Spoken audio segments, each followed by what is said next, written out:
Nampak ni betul-betul air panas.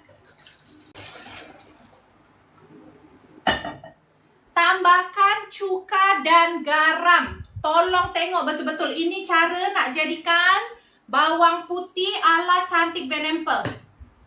Ya, masukkan cuka. Masukkan garam.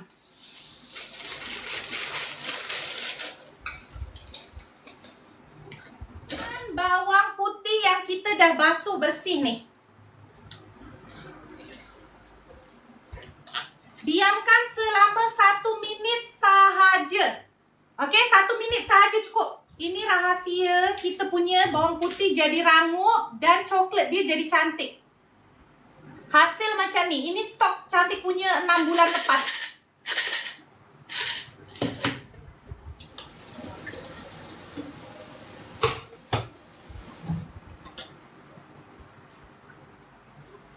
Selepas 1 minit tapis.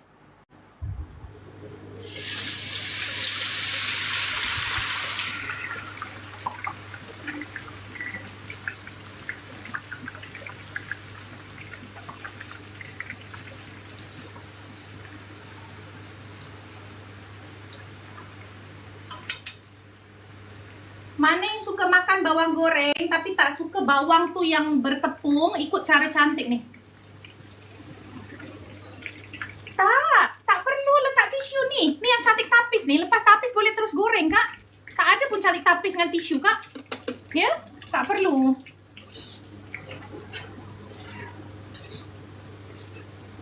Jangan, kalau ada cara mudah, kenapa kita nak cari cara yang susah? Akak yang tak follow cantik, follow dulu. Sebab insya Allah cantik punya resipi ni, resipi yang memang mudah. Macam mana cara nak jadikan bawang putih ni berjaya akak-akak semua buat?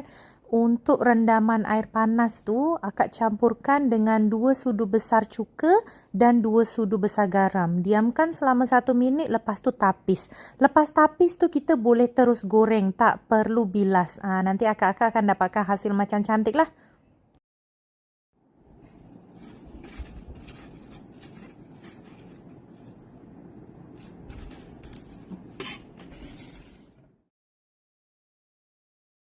Untuk 500 gram bawang putih atau setengah kilo bawang putih, dia jadi ngam-ngam satu balang macam ni. Ya, warna pun cantik, tak terlampau coklat, tak terlampau putih, sangat-sangat sedap. Yang ini stok yang cantik punya 4 bulan lepas.